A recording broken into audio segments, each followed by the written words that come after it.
Well, it's off the inside edge for Jonty Rhodes. It won't be a boundary. But they've sneaked home for 2.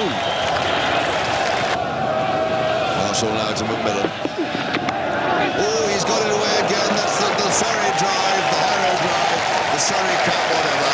It came back into the right-handed McMillan, found the inside edge, and went away to the fine leg boundary. It's another good-looking stroke by Rhodes, getting away. That may well go for 4. No, it's not quite got the legs on it. Just 2 runs there. And Desmond Haynes, the fielder. Yes, we've seen some great shots go through the covers, and as you can see from that right there, there have only been a few overs where they've got 8 runs and over, but at least the scoring rate is accelerating. But it's those red dots that keep putting brakes on the South African scoring rate. There we go again, and it gets a longer chase this time for Benjamin, but he picks it up very well indeed, and that is the 4th 2 that Rhodes has scored this over. Lovely throw, and Rhodes in fact claps Benjamin. How nice to see. Well, into the gap, just the single this time. The better over for the South African. 9 runs have come from it. That's the most productive over of the innings so far. The 150's up. It's 150 for 5.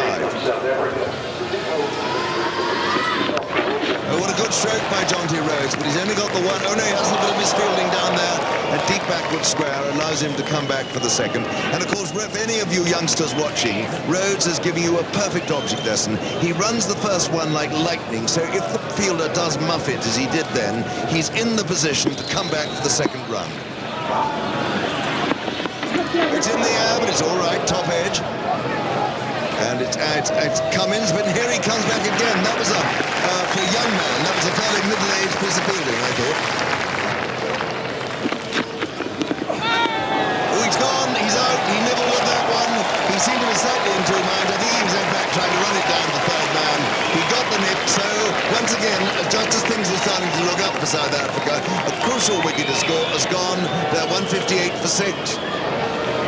Jonty Rhodes has got a lot of balls down to 3rd man in the last over, and here Cummins has just put a bit more into it, a little bit more bounce, and there it is, the edge.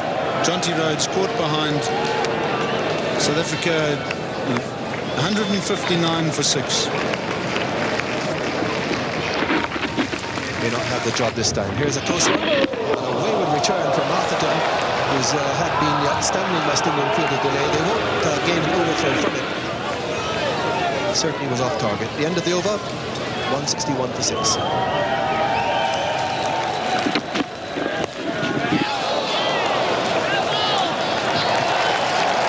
you come back and a boundary, well played, but again, too short, too wide.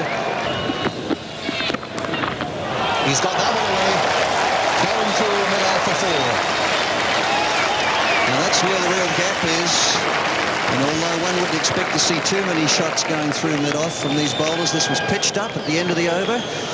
180 for 6. And he's hit this one high in the air. Where's it going to fall? It's out there in the deep cover, and it's gone. And as I say, Brian McMillan getting under that, trying to slog it straight really, and it goes out to deep extra cover on the boundary, and that's well taken by Brian Lara.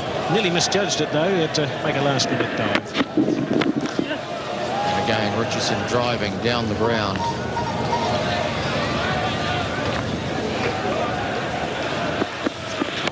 Up it goes. In the air. He should be out here.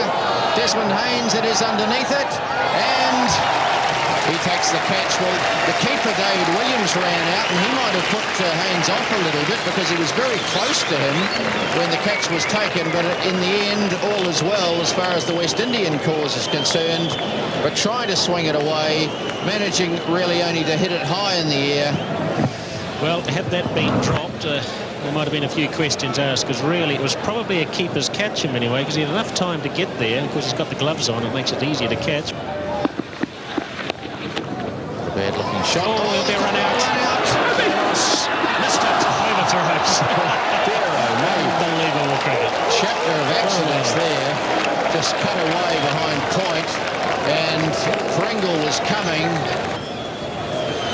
So Richardson, oh, that's he's got it pretty fine down there. Well judged shot, controlled, but can't quite get it through. And Pringle's still struggling, he's hobbling. And as you say, Richard, that may cause problems when South Africa come to bowl, because he is a very key part of the South African seam attack. Just jams it out really right on the toe of the bat. He's coming back for two. This could be close. Oh, it was a difficult Ambrose coming in through the ball, and it was just at ground level, so Malcolm Marshall struggling to pick up, and I don't blame him really. So here we go, the last ball of the South African innings. Oh, and he's missed it. They're looking for a single. They decide against it as little David Williams runs up to the stump. So that's it for the South Africans. They've got around 200. They've lost 8 wickets. So South Africa hit 200 for the first time in this 1992 Benson Hedges World Cup. Exactly 200 for 8 in 50 overs. And Peter Kirsten, again their star batsman, with 56 from 91 deliveries. Some useful contributions through that middle order from Caper, from Rhodes, McMillan and Dave Richardson, the wicketkeeper there at the end, 20 not out from 26 deliveries faced.